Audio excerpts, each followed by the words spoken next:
Good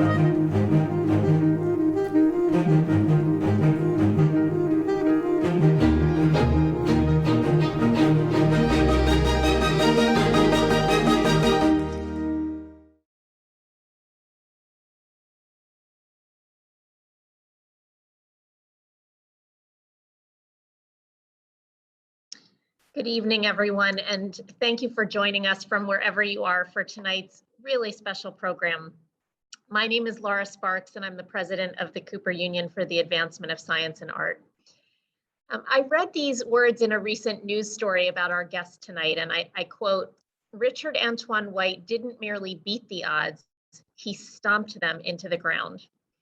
That's how a reporter from the Baltimore Sun put it just a few days ago in sharing Richard's story.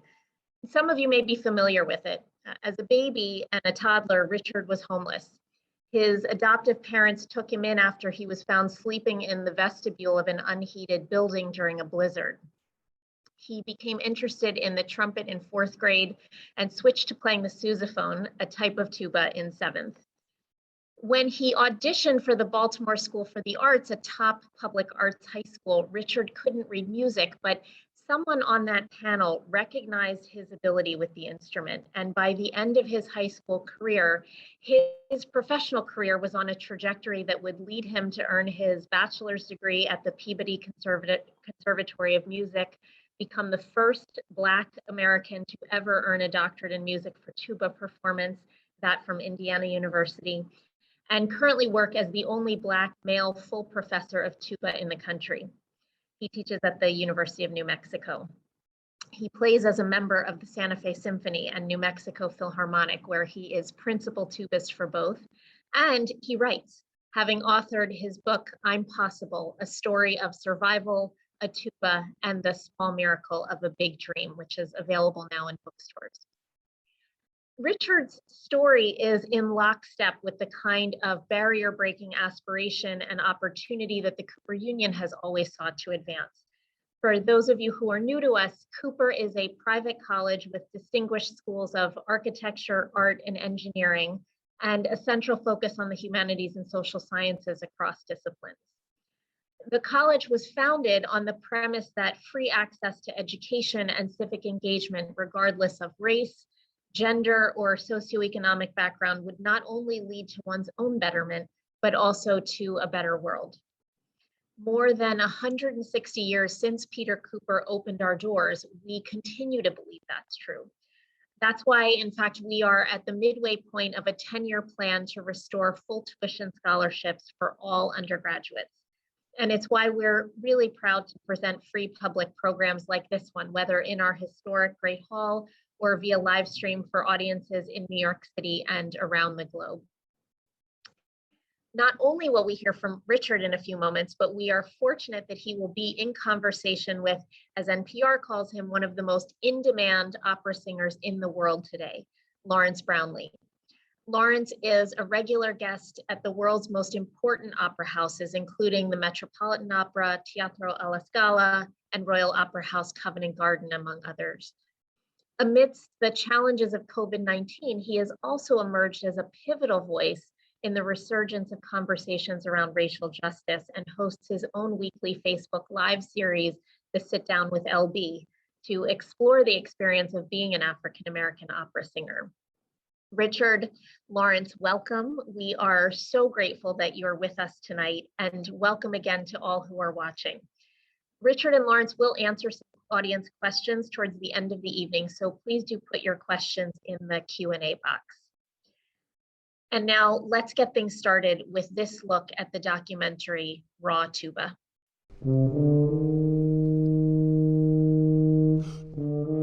Why are you named Raw Tuba? And I like explaining to people, Raw Tuba is just my name is Richard Antoine White, and I play tuba. It's extremely rare when you look at numbers of Black Americans in symphony orchestras. He was the hardest worker I've ever seen.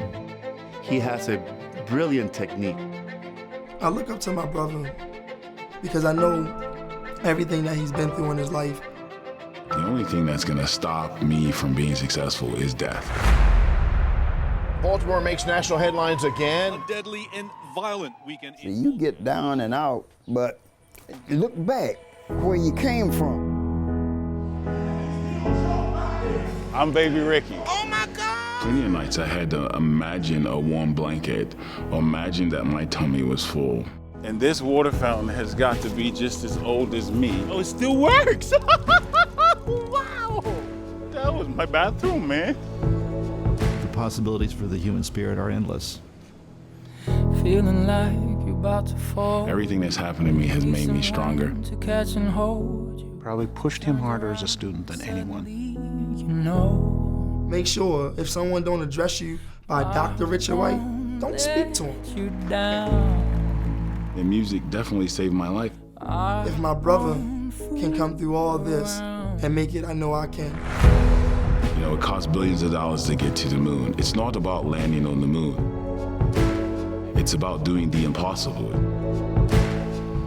There are a lot of Richard Whites in Baltimore. They see it and see where he came from, and he made out fine. They're gonna want to do the same thing.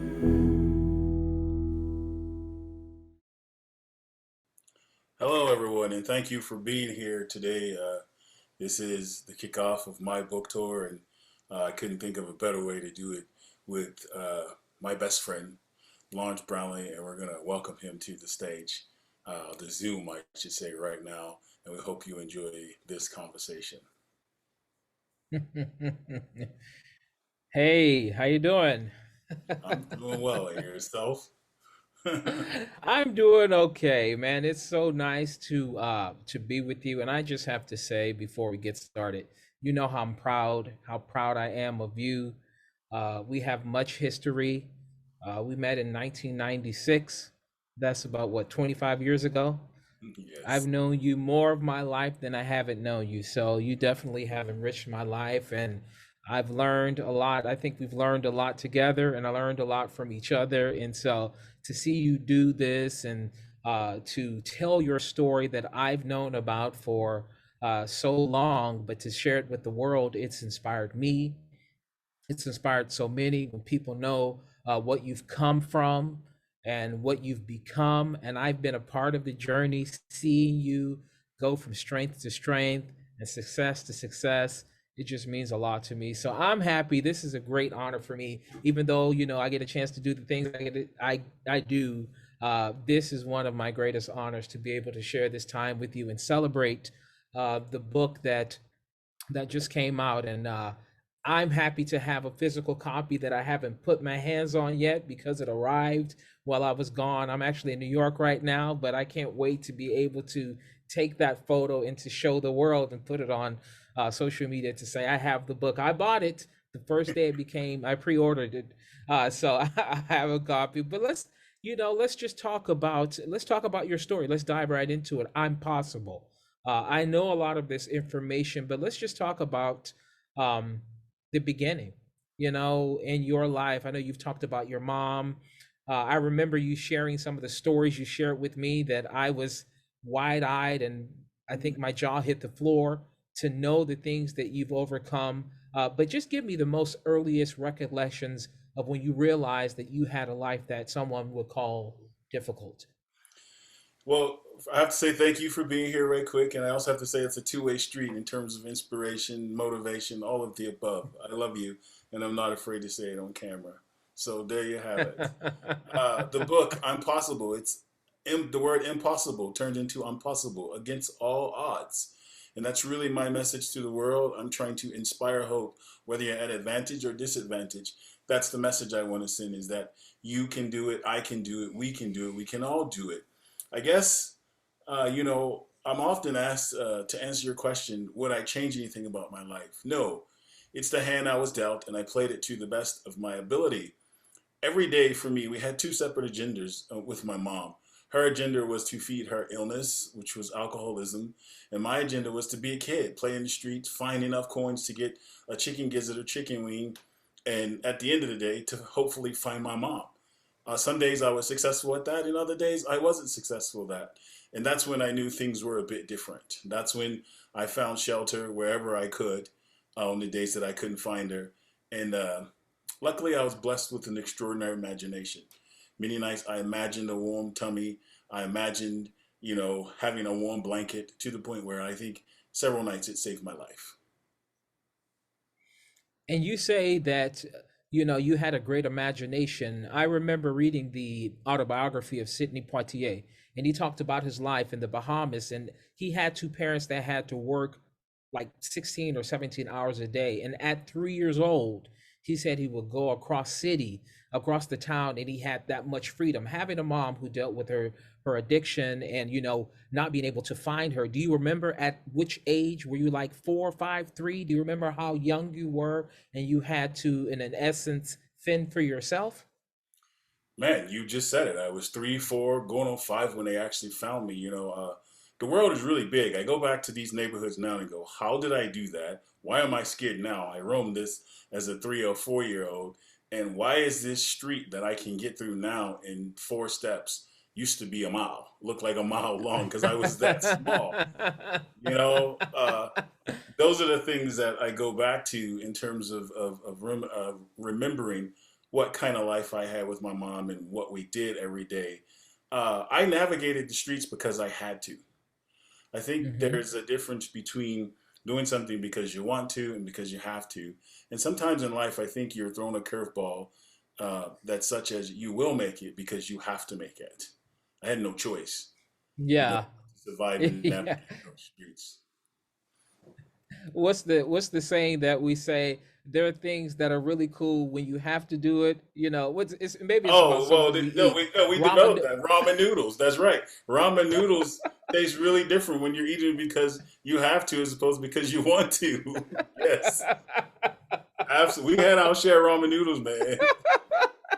Oh, we have so many ramen noodle stories and hot dogs with rice and all kinds of combinations of things that when we were scrounging in graduate school, trying to survive, But actually, when I think about it now, knowing your story and knowing your struggle, and we had some meager moments. Do you remember that when I had the car, the gray bomber, and we would like lift up the seats to see if we could find coins underneath the Treasure. I used to call that car Treasure Island. Like, I found a quarter.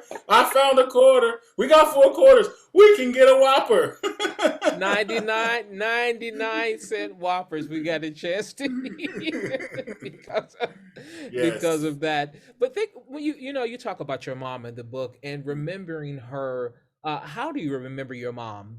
Just for I know the story. Tell the listeners, how do you remember your mom? And even though she had her addictions, tell me if you can sum up very quickly. I know it's hard, but she was a natural born hustler. She was a natural born hustler. R.A.W. White. She'd give you the shirt off her back. I mean, she could navigate the streets very well. And now I think of her very fondly. As I grow older, I realize that R.A.W. White was a hero. She essentially did one of the hardest things for any parent to do, and that is to give her son up so that he could have a chance at a better life. I've said this on another show that I was in. I believe in the 3-season life: chance, choice, and change. What we all want is a chance to make the right choices to create the kind of change we want to see for the betterment of ourselves and those around us. I live by it. I think it was installed in me with my mom by giving me a chance to go live with people that gave me an opportunity to excel. So in my mind, this is not a sob story. This is a triumphant story. This is a story that praises a woman that did something very difficult. And I hope when people read this and relate to my stories, they begin to think the same thing. Any kid that's been adopted, any kid's been given a chance. You know what? I'm in this game because I got a chance. And that's what I want this world to see. The best part about every day is that you're not done yet. Given that chance, keep swinging. Take advantage of it.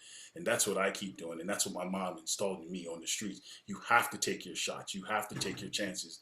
And I'm blessed to just be in a position to keep swinging. And that's what I intend to do until I can't swing anymore.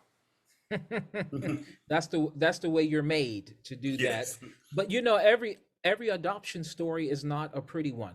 Every adoption story is not a perfect one, and sometimes people don't quite gel. But would you talk about the McLeans? Would you talk about being placed in probably the best place for you to be? Talk about them if you would. In the book, I call it Buckingham Palace because it was extraordinary. I think there are some myths in our country in terms of dealing with disadvantaged people. For example, everyone says, oh, this is good old-fashioned American story. Pick yourself up by the boots and strap. Not everyone has a boot. Not everyone has straps. And just work as hard as you can, and it's going to work out. America is the one place, in the profession we in, the arts, is where you can work as hard as you can and come up short. It takes a village. It takes a village. Every friend, every parent, every mentor, anyone that's come into my life with positivity has helped me reach the level of success that I currently have. And I'm glad that Vivian and Richard McLean was part of my village. I mean, it was a little different going there, eating what I would consider a giant sandwich, sticking half of it in my pocket, and they're saying, look, you know what, you can have all that's yours. If you want another one, just ask for it. I'm like, yeah, right, I'm gonna put this sandwich in my pocket. The transition was hard because on the streets, Larry, I was free. I could do what I want, They had rules, like take a bubble bath, a bubble what? And put on these. Like what? We sleep in what? Pajamas? So I would often take the pajamas off and end up on the floor in my dirty clothes. And they thought I was sick because I made like a makeshift tent. It's just what was comfortable for me, So I'm grateful for the hard love that they showed me. The musical journey started in 4th grade with another good friend of mine, Dante Winslow. I actually picked the trumpet, man, because it had 3 valves. I was like, scientifically to me, this gotta be easy. And it got 3 valves. Boy, was I wrong. Trumpet is hard, Larry. Trumpet is hard. And, I know it is. It's hard. And I was failing, man. So they took the trumpet and said, if you want this trumpet back, you're gonna have to pass. I've never failed a grade since. I wouldn't dare get on here and say I've never failed a class since, because IU ain't no joke. But I've never failed a grade. But let me go back really quickly to the McLeans. Would you talk about the patience that they had with you? I know you, and I know that you are strong-willed, and you are absolutely someone that's not going to do something you don't want to do. Yes. So you talked about in the book, and you talked about the fact that it was so foreign to you to have a warm bed and to have a room that was yours and to have clothes, and that you had one pair of shoes that had holes in them. Would you talk about how long it took you to make that transition from being on the streets and then realize I have a place that I can come to safely, be fed, be clean. I have to follow rules, but this is a place, this is the thing that I have wanted, but it's not necessarily what I thought I was getting into. Would you talk about that? That was a difficult transition because at that age, all I knew was that they took me away from my mom. I didn't recognize, hey, we're giving you a better life. So I was really angry. I was like, you took me from the person I'm closest to. So for many years, I just talked to myself in the mirror. Hey, introduce you guys to my puppies. I would just talk to myself in the mirror because I was so angry at them. I would not talk to them. And then I think things started to change much later when they said, we want you to stop calling us granddad, grandma. We want you to call us mom and dad. At that point, I knew I belonged in the family and there was this loving tradition. But you talk about hard love and you talk about my stubborn characteristics. One of the stories I absolutely love in the book, I decided one day that I was grown. So you don't tell me what to do, Miss McLean. I'm packing my stuff and I'm out of here. You can keep your house. So I go get me a trash bag, man. I put all my stuff in the trash bag. I'm like, I'm out of here. And she said, all right, well, get out of here. Let me help you pack. Let's go. Get out. So I get to the door and she said, oh, hold on. That ain't your stuff. I bought these shoes. I bought this shirt. And she started taking stuff out the bag. She said, oh, this is all my stuff. What you got? And then I said, no, I changed my mind. I'm going to stay. Oh, you going to stay? You mean you going to ask me if you can stay? So she was formidable, man. She wasn't taking my characteristics of being a Taurus, man. She handled her business. And then you couldn't play the switcheroo game. As a parent, I know, well, I'm just going to go to dad. Dad, what mama did, man. Go on and take care of that. That's between you and your mom. I'm going to the store. Right. And he would vacate. As a parent, I've learned that we have to be a unified front against the kids. So, yes. I'm like, what did your mother say? What'd she say? So I have to make sure I don't contradict what she say, because I don't want to be in the doghouse with my wife either. Yes, sir. Yes, sir. Now, look, when I first met you, yes, I was like, we're gonna get to our meeting and how it wasn't coincidence, but how we met. But when I first met you, you looked to me like a football player, and I know you thought that football might have been your path, You're like 6'5", a big guy, you know, you had the injury. And so talk about So football and how, was that I'm a often dream that asked, went somewhere and then, yes, I'm often yeah. asked that question. What would you do if you weren't a tuba player? It's easy for me. I would be a football player. I had dreams of going to Carver Vocational School and being a carpenter and playing football. I broke my hip right before school. And I was like, well, what else can I do? I got this tuba. Get this. I show up to the Baltimore School for the Arts with crutches and a sousaphone, the tuba you wear with crutches, knocking on every door. The school is shut down. I found one door that was open. The director just happened to be there. Just happened to be there. And he said, excuse me, what are you doing here? Here we go with that attitude we was just talking about. I said, I came to audition. And he goes, well, auditions was yesterday. And that Richard attitude, I looked him straight in the eyes and said, but I'm here now. He said, whoa. He said, the determination and audacity of this young man made me go, I need to hear him. I often think back now, I probably could have played football, but maybe I would have broke my spine or something and had a really tragic injury. So it worked out that the tuba worked out for me. I ended up taking the Baltimore School for the Arts audition. And he said, I played a Mozart, and then he put a piece of music in front of me. He said, can you read this? Do you know what this is? And he pointed to a note. And I said, this. I pushed down the first valve. He said, but do you know what that is? And I said, this. And he said, but do you know the actual note name? And look, I just looked at him. I looked at Larry and went, this, man. He said, okay, let's try something else. He said, if I play this on the piano, can you play it back? And I said, sure. And so I played it back. He said, time out.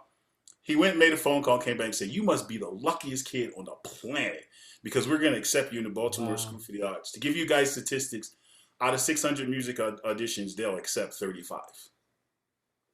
So yeah. I beat the odds. And you beat the odds, but I don't believe in coincidence. You know me. I believe in like divine intervention or things, people being where they're supposed to be. But let's go back really briefly to the fact that you didn't go on the right day.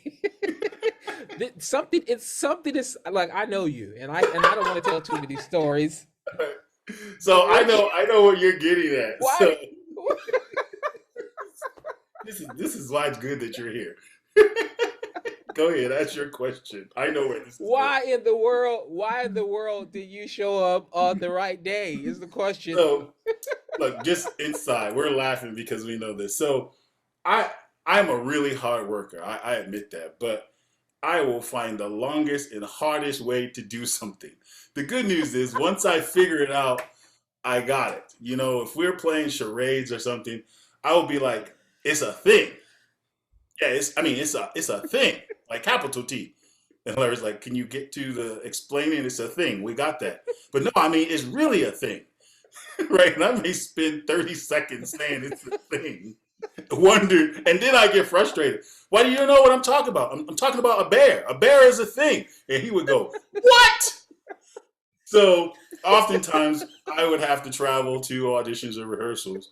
And in Indiana, I would feel lost. I would say, hey, Larry, what route 465? Which way am I supposed to be going? And, he would say, well, Richard, are you going towards Bloomington or away? I said, I'm going away from Bloomington. Okay, I'll talk to you later then. And I would turn around. But I needed to make that phone call because I would go all the way around the circle when all I had to do is go straight. But the point is, I think trial and error is also a benefit. I'm glad you asked this question because it points out something very significant. I failed a lot in my life, but every failure I've had has led to me learning something. And I credit failure and success equally important. And I'm sure you can relate. Yeah, obviously. I believe that everything you're doing is investing in your future, and you have to have some missteps in order to make correct steps later on. So failure for me is not the end. And of course, it's not the end with you as well. Let's talk about Baltimore School for the Arts, because you've talked about it a lot. You've talked about Dante, as you mentioned. You talked about Tupac and Jada. Talk about being in that environment and with the rare or the small number of people that got admitted. Did that light a fire underneath you that made you feel like you absolutely had to be the best because you were surrounded by all three of the people that I mentioned. They have done incredible things. Of course, Tupac did, and Jada did, and of course, Dante did as well. Talk about being in the company of those people at Baltimore for the School of Arts and how that inspired you to work hard. Me and Dante just talked about this morning. We said, man, our differences really helped us, but also our commonality helped us. I think what we all shared is passion. I don't think we talk enough about this word. I think I saw passion in each one of those people, and I think passion is contagious when it's harnessed right. You know, School for the Arts was not just full of inspirational students, it was full of professors. What I like to say, or teachers, is that at the Baltimore School for the Arts, the teachers definitely run the school and not the students. To put that into perspective, you know, I walked into that school saying things like, can I ask you a question as opposed to ask you a question? There's nothing strong with that, trying to say there's nothing wrong with that. So initially I thought School for the Arts was just trying to make me white. You know, with all the DEI conversation going on right now, I was like, these people trying to make me white, you know, and they were actually trying to better me. I think there was a strong sense of community at the Baltimore School for the Arts and a strong sense of work ethic. You know, we're in a really competitive field, and you were my roommate, so you know how hard I worked. There will always be somebody more talented than you, somebody always with some gift. But what I decided is that no one would ever outwork me. And I think that's what the Baltimore School of the Arts told me. It gave me a just rock solid work ethic, man. And you've seen that. And I remember the tuba basement.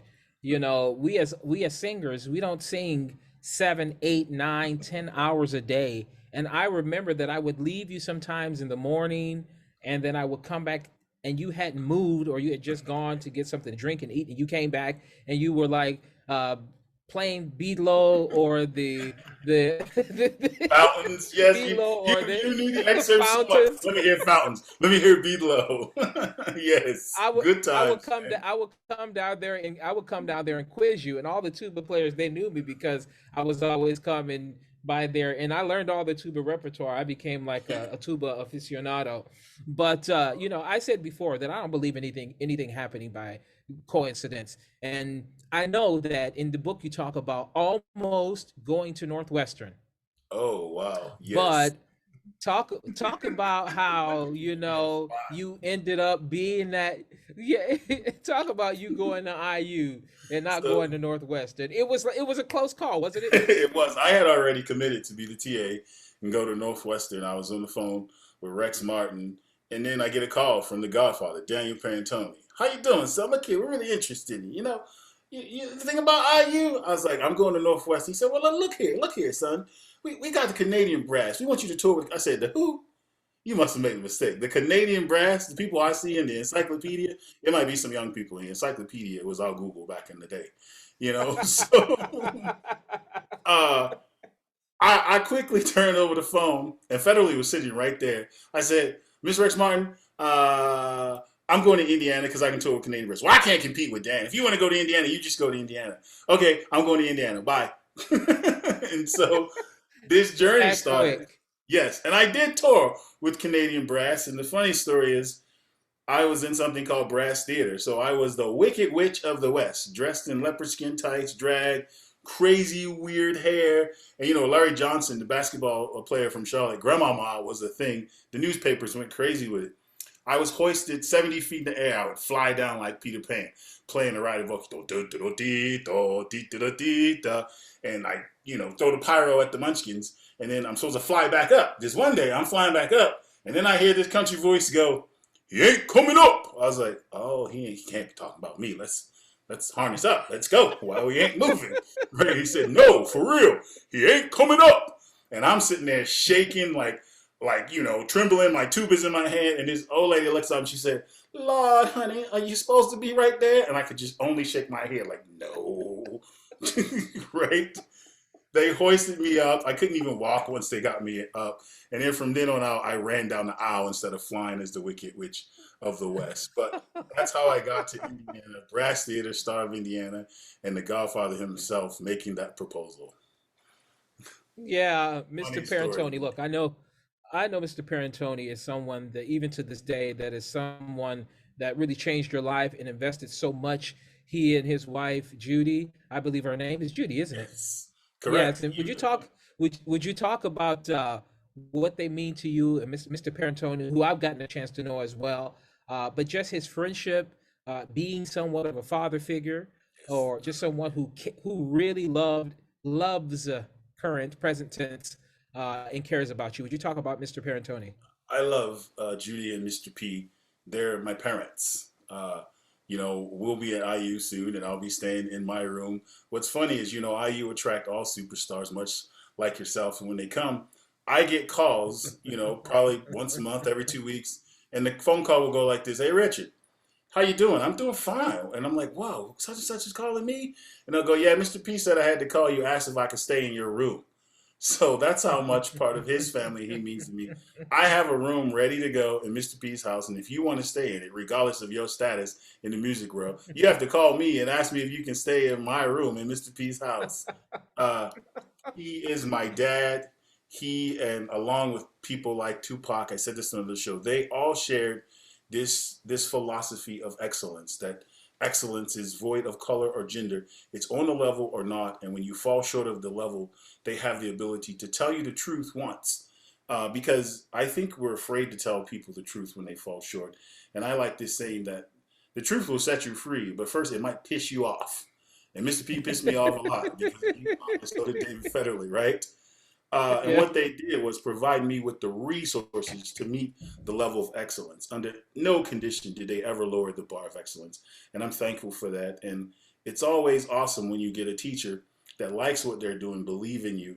Mr. P is a phenomenal teacher because he had the ability to meet me where I was and to find something that he loved about me, which in turn made him never give up on me. Whatever it took, that's what we did. If I had to play Beatles 50 times, dude, he's like, "Oh, one more time, Rich, you got it." I'm like, "You ain't playing. My lip is about to fall off." "I don't know.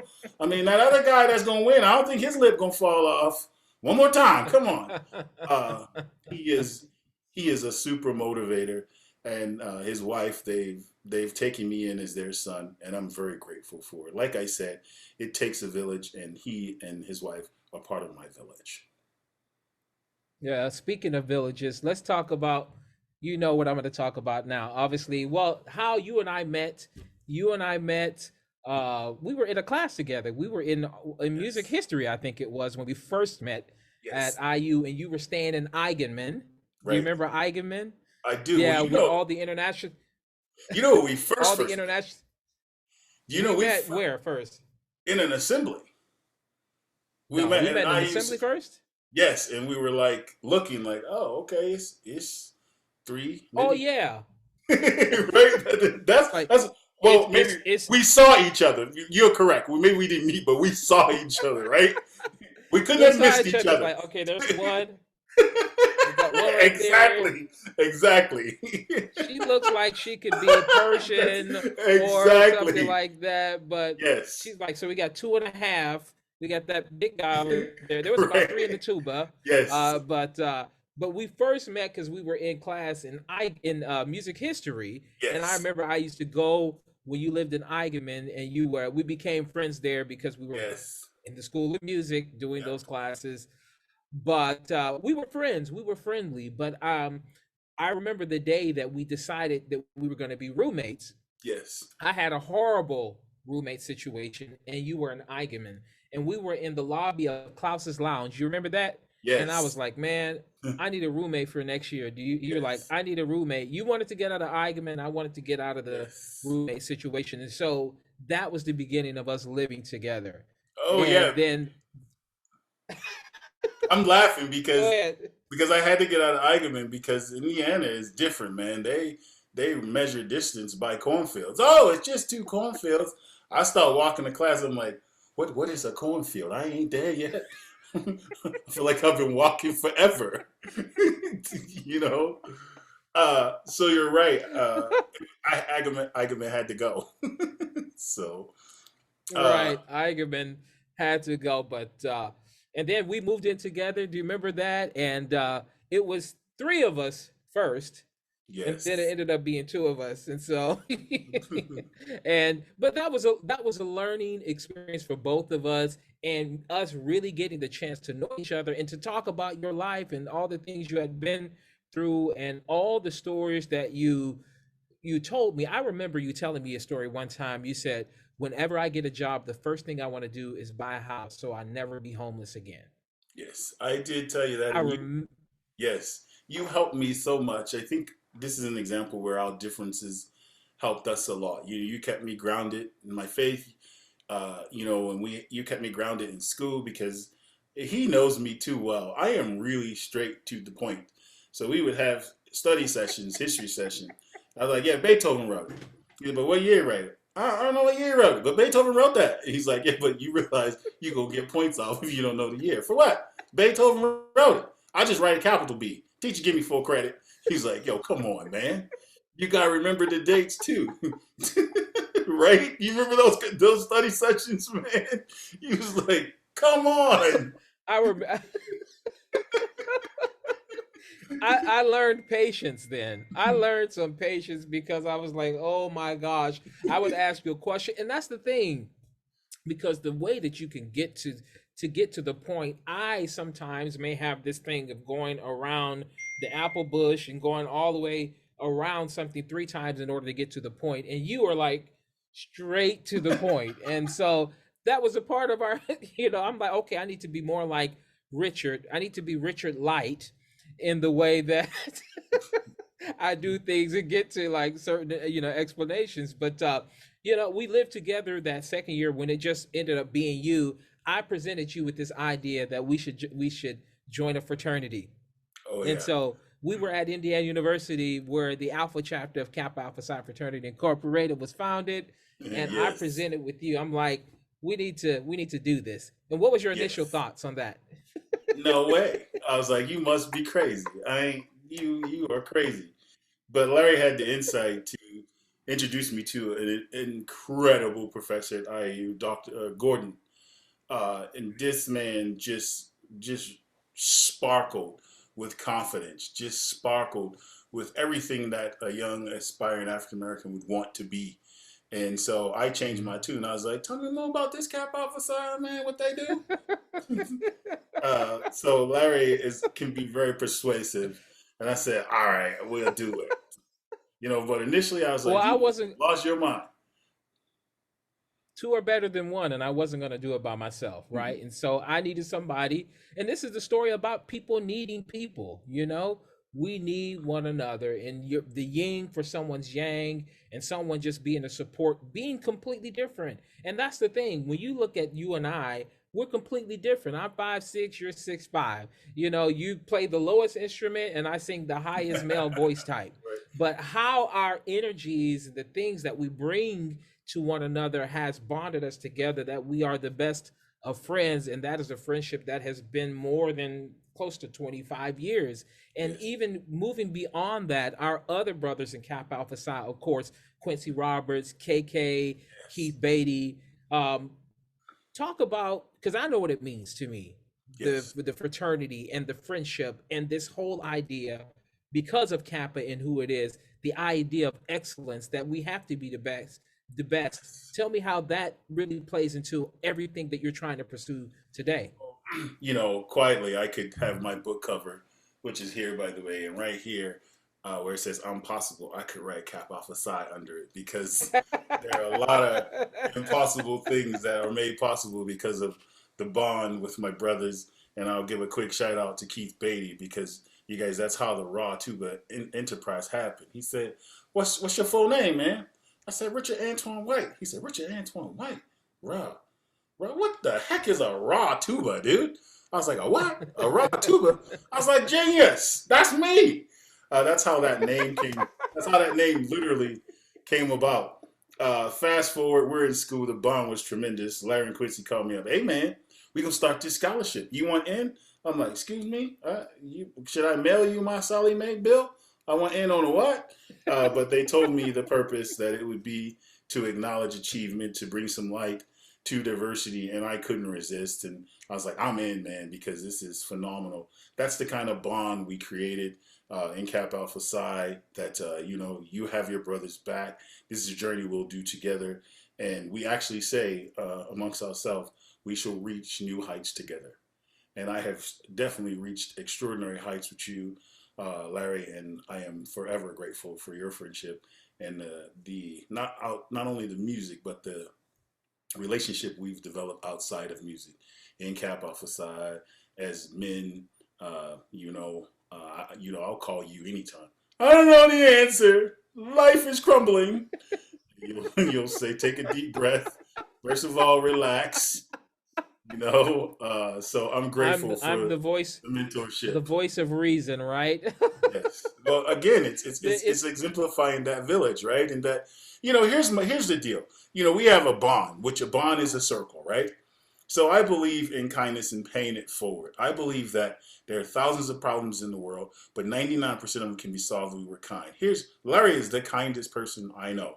So if you have a circle that represents yourself and you don't open that circle to help other people, when it's your time to need help, people won't be able to help you because your circle will be closed. So we all need to open our circle and pay it forward. And I think that's what the bond really taught me. Yeah.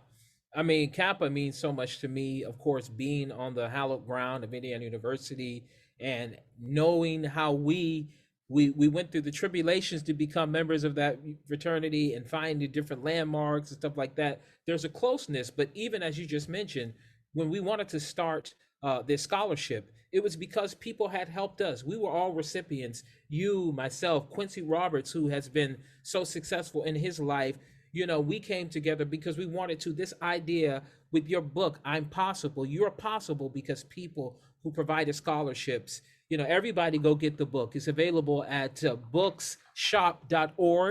Show the book one more time, if you would. But you're possible. The possibilities that we have, the things that I'm fortunate to be able to enjoy today is because people like yourself and the three of us who wanted to come together to help others did that. And so you paying it forward, that's the thing we were taught in Kappa, that we need to make sure that other people can accomplish and do things because of the commitment we make towards their success. And I say this all the time.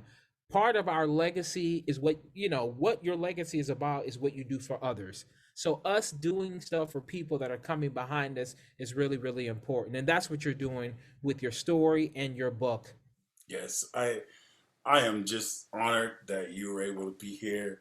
And we could talk for hours and hours. I think we got to let some questions into the zone. You're awesome, man, and I love you. Thank you. Love you too. Love you too. I think we have some time for a few questions that are supposed to be in the chat window. Let's see if I can get to some of the questions. Here's one question. How has your education experience informed how you are teaching now? And this is from Inessa. I think How has your education experience? Go ahead. Okay, I think I got it. I think I have 3 rules in my teaching philosophy. It's really simple. 1, have fun because we're in this because we like what we do. Number 2, always sound good because without sound you have nothing. And number 3, always make great music. And the music is the storytelling part. We all have deficiencies in terms of how we develop as musicians. And when I first started, the motion part of music was not my forte, which is rhythm, but I started counting and working on it. But the one thing I did have is the emotion part. So there's motion and there's emotion. I could tell a story. And so that's what I try to get. I try to get each student to tell their story and to be themselves. Because I think one of the biggest tragedies and things we have to be careful of, is particularly in classical music, is that you don't conform so much to tradition that you tell someone to check their personality and characteristics at the door. I firmly believe in tradition in addition to. And I actually believe that's the way we're going to move forward. We're not trying to discard any tradition that exists because it's important, it's crucial, but it's tradition in addition to because we have to adapt. Great question. I hope that answered it. Yeah. Let me ask one question too, before we get to a next question. You talked about Mr. Parentoni coming to you at your level and understanding you enough to know how he had to motivate you, how he had to teach you. is there ever, or has there ever been a time that you had to kind of check yourself, check your ego at the door, and recall the patience that Mr. Perantoni had with you, and to show that and exemplify that to one of your students or several of them? Yes, I think, let me put it in Mr. P's term because we started that question with him. So I would like be bragging about something, be like, "Oh, I got this, yeah, man." And Mr. P would set me up. He'd go, "Pretty good, right?" I was like, "Yes, sir." He's like, "Yeah, it's good, but you don't own it." And I was like, "What? Own it? What do you mean? You don't own it, son?" And I was like, "What? Own what?" And the other thing I think that's humbling to me and experience I've had is from you.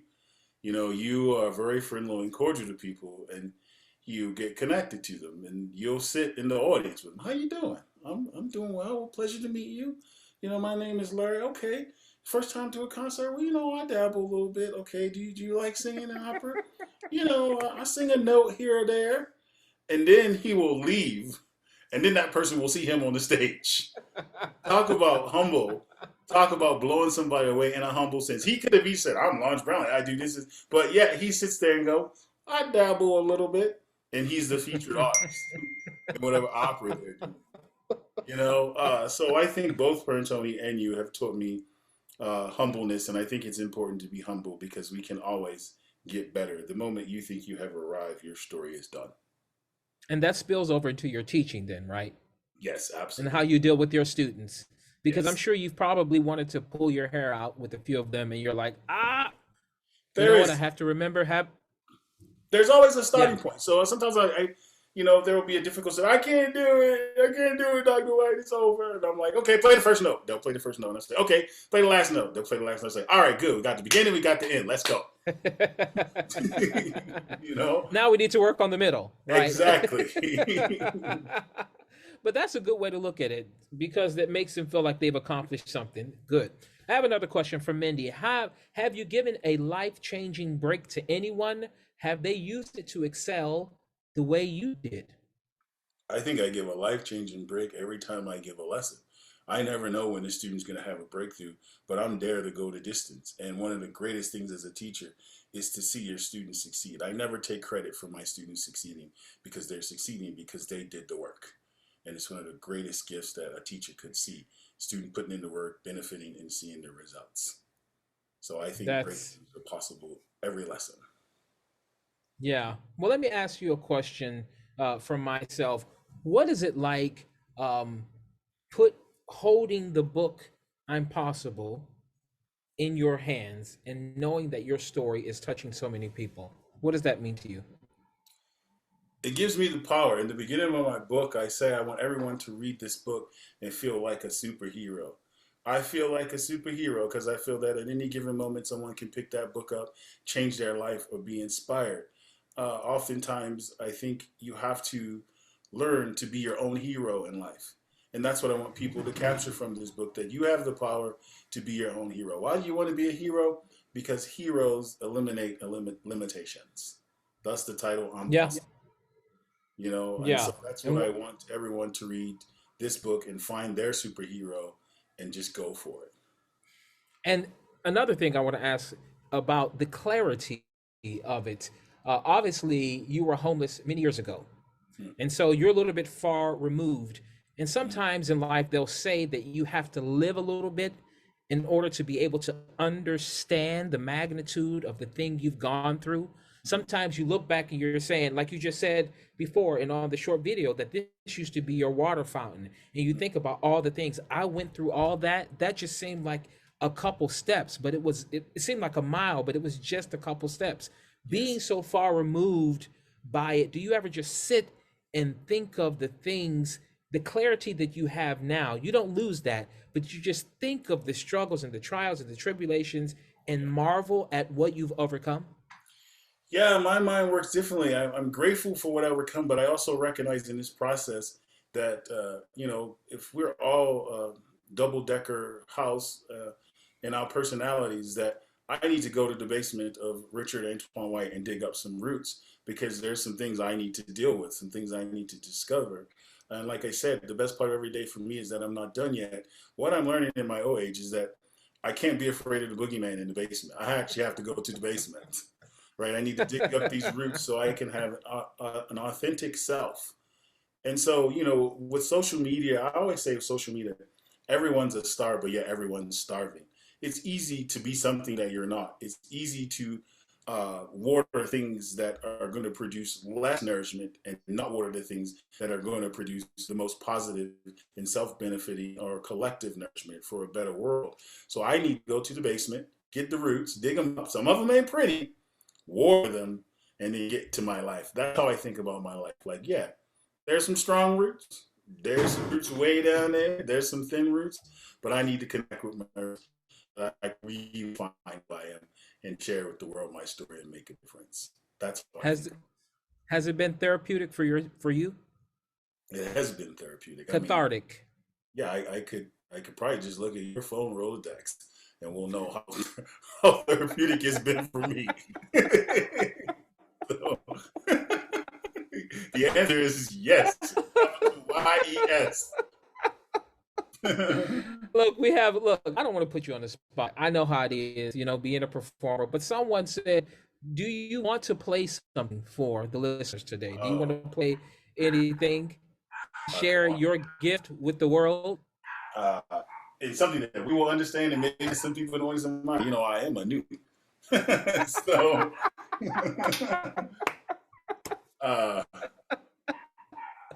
I'm not going to tell you to say your greetings. All right. Here's a raw tuba bass line from the movie R.A.W. I will beatbox multiphonics tuba like you haven't heard it before.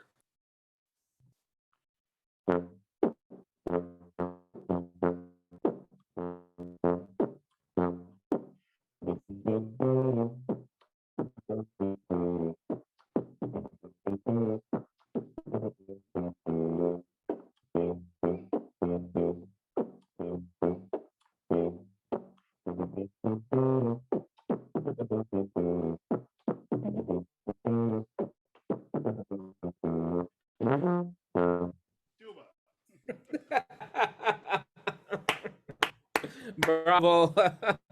Some people may even think people understand how difficult that is, but that's amazing. I've heard you play that. I'm amazed by it. Again, I'd love to see the development of your talent and how much you've grown. Elisa Skinner says that it's such an inspiring friendship, totally aside from these two artists' great musical talent. Of course, this is more than friendship. It's a brotherhood. It is mutual. It is not one-sided. It is both ways. Richard was in my wedding as my best man, and we've gone through life together. And it's just, even though we don't talk every single day, we talk a lot, and we definitely, our lives, I can't imagine going forward. I can't go on forward without you being a part of it. We have one more. It said we both recount stories of having been fortunate to encounter good mentors, influencers who took personal interest in your respective journeys, recognized potential, and made guidance available. How would you advise individuals who are not so fortunate and need to find good mentors and not be shy about asking for help? Is it hard to know in the moment what you don't know, what to ask for, and how to be worthy? That's a very, very, very good question. Wow. Do you need me to repeat any of that, or do you think you have it? I can see it. So I think life is a journey, and I think a lot of times we're embarrassed to ask a question, and oftentimes my students are embarrassed. I think the fear of this question, I think, stimulates from being judged. We don't want to be judged. We don't want to be labeled as, you know, someone that's not good. We don't want to be stereotyped as the person that sucks, you know. But if I were to skip across the room right now and ask everyone in this room what instrument I play, majority would say flute or oboe, but we didn't talk about it, right? We all have these biasness or ideas of what the world's supposed to be. My advice to that person would be, is to be you. Be the best version that you can be. And when you fall short, know that a question is actually an investment. I think we think that a question is an admittance to fall or an admittance to that I'm not good enough. But a question is a deposit. So make your deposits so you can see the interest. So never be ashamed to make a question. That's how I think about it. If I don't know, I'm gonna ask you. You know, hey, how do you do this? Well, and you can explain. I'm like, and when you say to me, do you understand? If I don't understand, I will look you dead in the face and go, not at all. The beginning again, please. But part of I'm laughing because right? I'm not lying, right? that is authentically Richard. He would look right in the face, like, I don't know. Like, okay, I get it, but you know, it's about ego. I mean, part of it is ego, and not having such an ego that you can't learn. Because I feel like when you ask a question, it isn't, as you said, an investment in yourself. I'm that type of guy. I don't have a problem asking for directions because it's putting off the end result of what I want. So the worst thing you can do is not ask your question. But you know, I mean, not to answer the question too, but just to like sound what you said, but it's about presenting yourself and your gift. And people can see beyond your deficiencies and your problems. And if you have someone that, if you're in the pursuit of excellence or knowledge, someone who has that knowledge and sees someone desiring to have that knowledge is eager to help and will go and meet you where you are. That, like you're doing now with your students and with your book, telling your story, which is available again at bookshop.org. Yeah, I would add one thing to that. To everyone, the person who wrote that brilliant question, remember this: great people aren't born great, they grow great. Thank you. Exactly. Awesome. Thank so you. Look, we're tying it up. Richard, you know I love you. You are my brother for life. This has been just a wonderful opportunity to share some time together. We'll probably at some point pick up the phone and share hours and hours just recounting stories and reliving all of the wonderful things of all the tremendous stories that you and I have lived together, which I'm looking forward to. Again, I am super, super, super proud of you with this fantastic accomplishment in your book, telling your story, I'm Possible. My brother, I love you, and to everyone who tuned in to everyone who tuned in today, thank you all for being here. And I'm passing it back to whoever is will take over from here. All right. Thank you.